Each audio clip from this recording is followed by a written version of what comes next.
বিশ্বকাপের আনুষ্ঠানিকতা শুরু হয়ে গেছে, সেখানে ক্যাপ্টেন্স মিট হয়েছে। প্রত্যেকটা ক্যাপ্টেন ছবি তুলেছেন এবং সবাই মিলে এক জায়গায় ছবি তুলেছেন। যারা ভারতে ছিলেন তারা ভারতে ছবি তুলেছেন, যারা শ্রীলঙ্কায় আছেন তারা শ্রীলঙ্কায় ছবি তুলেছেন, কথা বলেছেন। সেখানে থাকতে পারতেন লিটন দাস, নেই। এটা যতদিন খেলা হবে, যতদিন এই কাজগুলো চলবে, ক্যাপ্টেন্স মিট বা ফটো সেশন বা প্রেস কনফারেন্স বা বাংলাদেশে যেদিন খেলা ছিল সেই দিন খেলা হবে, খারাপ লাগবেই। এমন একটা প্রশ্ন করা হয়েছিল রিশাদকে। এই যে অদম্য টি-20 কাপের প্রথম ম্যাচ শেষ, রিশাদ এসেছিলেন, সেখানে জিজ্ঞাসা করা হয়েছিল যে আপনার মনটা খারাপ কিনা যে বাংলাদেশ দল বিশ্বকাপ খেলছে না। তখন উল্টো প্রশ্ন করেছেন যে আপনাদের কি মন খারাপ? দেখুন কেন জিজ্ঞাসা করেছেন, কারণ তিনি জানেন যে বাংলাদেশের প্রত্যেকটা মানুষ যারা ক্রিকেট পছন্দ করেন, যারা ক্রিকেটটা ফলো করেন, তাদের খারাপ লাগবেই। হ্যাঁ, বিভিন্ন কারণ আছে খেলতে না যাওয়ার এবং সেখানে যৌক্তিকতাও আছে, কিন্তু খেলতে না পারার কষ্ট সবার আছে, সেটাই বুঝিয়েছেন। এবং এরপর তিনি বলেছেন যে আপনাদের মতো আমারও খারাপ লাগছে। হ্যাঁ, খারাপ লাগবে। এই যে বললাম ফটো সেশন, তারপর হচ্ছে প্রেস মিট অথবা বাংলাদেশের খেলা যেদিন যেদিন আছে বা ছিল, ওই দিন খারাপ লাগবেই। তবে রিশাদ এই যে একটা ম্যাচ খেললেন বাংলাদেশে এসে এবং অদম্য টি-20 কাপের প্রথম ম্যাচ, উইকেট নিয়েছেন 3টা, দারুণ বল করেছেন। তখন প্রশ্ন আসে যে এক্সপিরিয়েন্সটা কেমন নিয়ে এসেছেন বিগ ব্যাশ থেকে। সাকিব আল হাসানের পর রিশাদ খেললেন বিগ ব্যাশে, প্রথম যে আসরটা খেললেন এখানেই দারুণ করেছেন এবং সবচেয়ে বড় বিষয় হচ্ছে তার দলে দ্বিতীয় সর্বোচ্চ উইকেট শিকারী তিনি নিজে। এবং অবশ্যই আমরা বাংলাদেশের প্রেক্ষাপটে এটা অনেক বেশি হাইলাইটেড করতে পারি। তবে রিশাদ বলছেন যে দল জেতেনি, দল চ্যাম্পিয়ন হয়নি, দল ফাইনাল খেলেনি, আমি সন্তুষ্ট না, এই কথাই বলেছেন।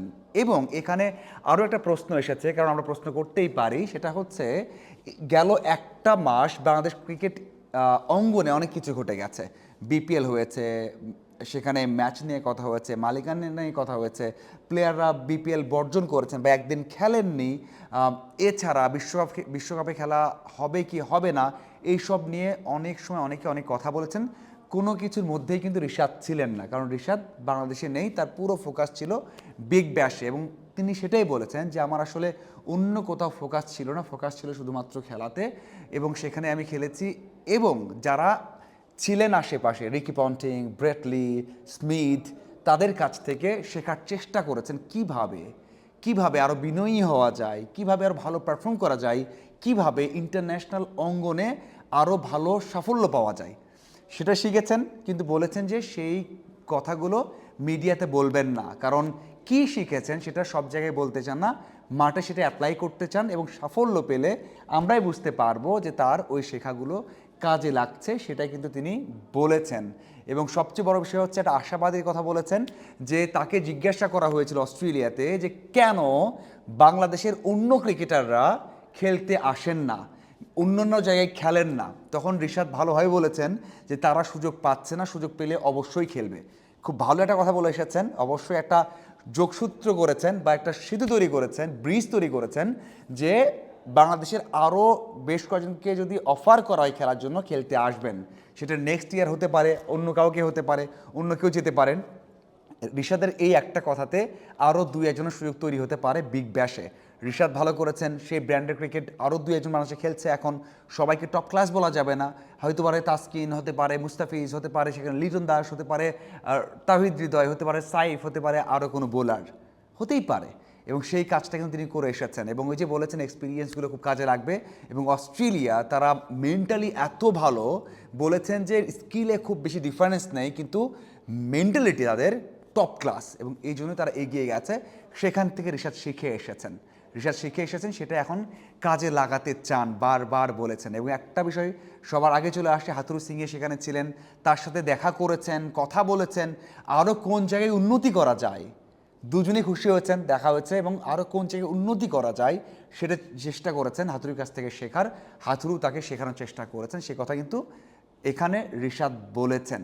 এবং ন্যাশনাল টিমে যখন খেলা হবে সেগুলো কাজে লাগাতে চান। এই যে এত বড় একটা এক্সপিরিয়েন্স রিশাদ নিয়ে এসেছেন, অবশ্যই আগেও বিনয়ী ছিলেন, এখনও বিনয়ী আছেন, এবং সামনে আরও বড় পারফর্মার হবেন, আরও বেশি বিনয়ী হবেন বলেই মনে হচ্ছে। এবং সবচেয়ে বড় বিষয় হচ্ছে যে তিনি যে এক্সপিরিয়েন্সটা নিয়ে এসেছেন সেটা সবার মধ্যে কিন্তু দিতে চান, এটা হচ্ছে কাজে লাগবে, অবশ্যই কাজে লাগবে। এবং আমার মনে হয় এই যে কাপটা শুরু হয়েছে অদম্য টি-20 কাপটা, এখানেও প্রথম দিনটা তার ভালো গেছে এবং এটা হয়তো ক্যারি করতে নিঃসন্দেহে চাইবেন। এবং আমরাও আশা করব যে রিশাদের এই পথ চলাটা যে শুরু হয়েছে সেটা আরও বেশি দীর্ঘ হবে। আর সবশেষ পিএসএলে খেলেছেন, চ্যাম্পিয়ন হয়েছে, এখন আবার বিগ ব্যাশে ভালো করেছে দল, সামনে ন্যাশনাল টিমে খেলবেন, সেখানে ভালো হলে ভালো, এবং তার কাছ থেকে যারা এক্সপিরিয়েন্স পাবে তারাও কিন্তু এগিয়ে যাওয়ার একটা মাধ্যম পেয়ে যাবে। একটা বিষয় যদি শেষ করতে চাই সেটা হচ্ছে যে রিশাদ যখন দেশের মাটিতে খেলার সুযোগ পাচ্ছিলেন না, মানে হচ্ছে বেঞ্চে থাকতেন, মানে 1 বছর আগে বা 1.5 বছর আগের কথা, বেঞ্চে থাকতেন, সুযোগ পেতেন না, সেটা বিপিএল হোক, ঢাকা প্রিমিয়ার ডিভিশন হোক বা এনসিএল হোক, কারণ লেগ স্পিনারদের সেভাবে সুযোগ দেওয়া হয় না। রিশাদ বলছেন যে তিনি ভেঙে পড়েননি ওই সময় চেষ্টা করেছেন নিজেকে আরও শক্ত করে গড়ে তুলতে।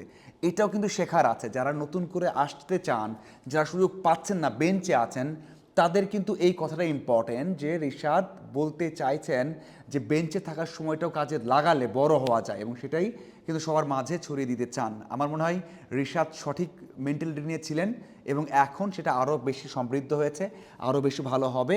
আপনাদের কি মনে হয় অবশ্যই জানাবেন রিশাদকে নিয়ে, এবং এই অদম্য টি-20 কাপ নিয়ে জানাবেন অবশ্যই, এবং কোনো ধরনের ফাইন্ডিংস থাকলে সেটাও বলবেন। ধন্যবাদ সবাইকে।